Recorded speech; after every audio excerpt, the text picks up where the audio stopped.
I'm about to share with you a council meeting that I was at in the spirit realm this morning. Right before I got ready to wake up, God allowed me to be a part of a prophet's roundtable that was taking place in the spirit realm.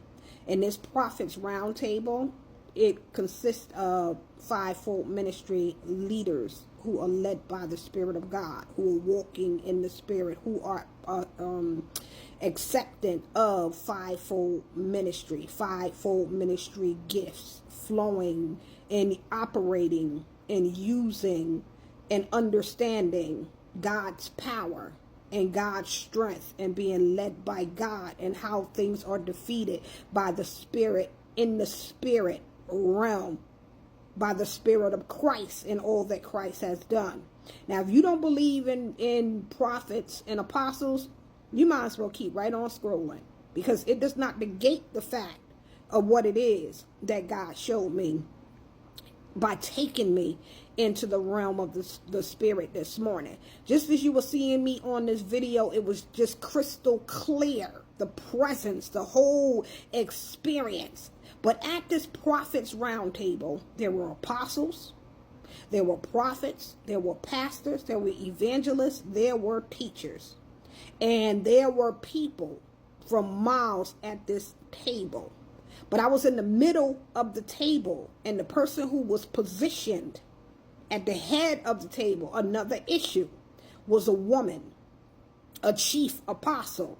Chief apostle has proven, has done the work, is doing the work. And God allowed me to see her in position because I believe I know her work and have seen and saw how God is flowing and how God is using her, in the evidence of what an apostle, a chief apostle, from the time that she was a prophet into transitioning into an apostle, into being a chief apostle, and seeing the proof and the evidence, the results of what an apostle is. But there were people around the table who were, like I said, surrounded around her on the right and on the left. And you're probably saying, where is God? God was all in the midst. God didn't have to show up and take a seat at the round table, because the people who were represented in the spirit realm carry the very presence of God, Christ within them. They were able to assimilate and come together in things of that nature, because for the common cause of the Christ that is in them, representing the King of Kings as kings on the earth, representing the kingdom, the very presence, the glory of God was there. Holy Spirit is already in us. So yes, God was at the table, controlling the table. The issue at the round table was on the topic of the prophetic and how to deal with Jezebel and the things that look like they are what they are not. And a lot of that is the church's fault. So it needs to be corrected, because we put people into positions and into places and call them what they are not, without them being in any type of arena, any type of experience other than the experience of what it is that they had. Oh, I'm a dreamer. Oh, I see things in the spirit. I have dreams. I see visions, and I'm able to discern this, that, and the other, but they've had no encounter with God and things of that nature. And God has not given them any type of assignment or any type of mandate or anything, but they could see in the spirit realm, and we automatically associate them as being prophets because they are prophetic, when that needs to be cleared up. But many of us will call prophets false, when they are not false. They have been misled, and they have been misled by many of us who called them what they were not, and they don't know that they need to go to God. But we also have to remember that there are intentional false prophets and prophetess that are in position. And this is why people don't believe in either, but they are not informed that Jezebel also was considered herself a controlling, overpowering prophetess, but she still called herself a prophetess. And this is also operating in the church because of the title, the prophetess, but the prophetess that God puts into position ought not to be null and void just because the demonic realm wants to come in and try to manage and handle and control and manipulate and destroy what God has put into position. And the same with the prophet. Elijah had to go up against, and this is the time for us to be strategic and come together at the round table and call for everybody who calls themselves a prophet and a prophetess. But one of the things that God immediately allowed me to see is that it wasn't in a church.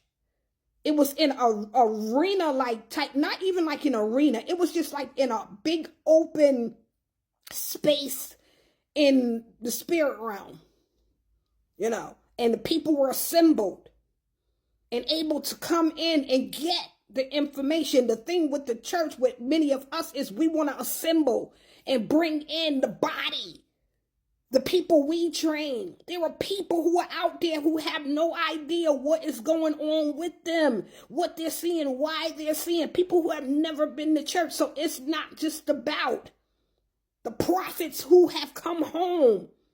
It's about separating the wheat from the tares, letting people know the difference between Elijah and Jesse. And then there are many of us, we are afraid to come up against Jezebel and her people. And when I say Jesse, that's who I mean. And her people. We allow them, knowing that something is irritating, knowing that things aren't right, knowing that they don't have the power, but you have that fear in you that you don't think that you can come up against and stand up against, but you're not doing it in your own strength. And this is how the prophets, the light bearers, the light carriers, the glory carrier, those who are truly called by God, we are not to render null and void what God has put into position, because people, wickedness, evil has decided that they want to participate in titles that God gave to his people, who he called to be the eyes and the ears on the earth. Satan is a copycat. That's what he does. So he duplicate and replicate after his own kind. But we have prophets and apostles who are hiding in caves because they don't want the position, because of what the chaos that the enemy has wrought and that has crept into the buildings. So instead of calling everybody, let them all come. Because some people, it's going to be weeded out. They need to know what they can and cannot do, what is witchcraft and what's not. Because you have people who don't know, because it's always been accepted, and they've been raised by people who taught them that this is the way. You can burn this, and you can do this, and you can pray to these people and things of that nature, instead of setting God's prophets apart and letting them know this is the showdown. Call down the fire. We're supposed to be so powerful. This round table, the woman of God who was sitting as the chief apostle, let me shift over into this. The proof was there. For the apostles, there were many of us. And one of the things that God, he gave me the confirmation that I needed.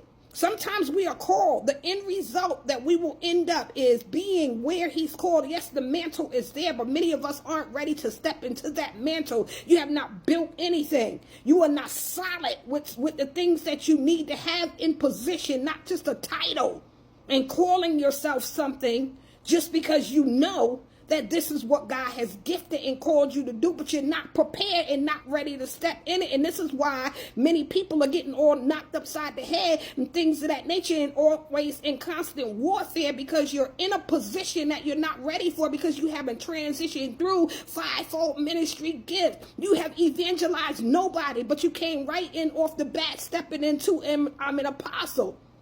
You don't have any teachings. You're not teaching anybody. You haven't built anything. So the round table mostly consisted of the prophetic, but all fivefold ministry was at the table. And it looks like I'm going to have to try to do another video part to this. But the point was that we have to address the mess that we made, instead of always pointing the finger and only talking to people that's in the body, and not inviting other people to come in and know what they have and know the difference. instead of talking to and having conferences and things of people that are only in the church. The confusion is in the church because the confusion is still in the world. So the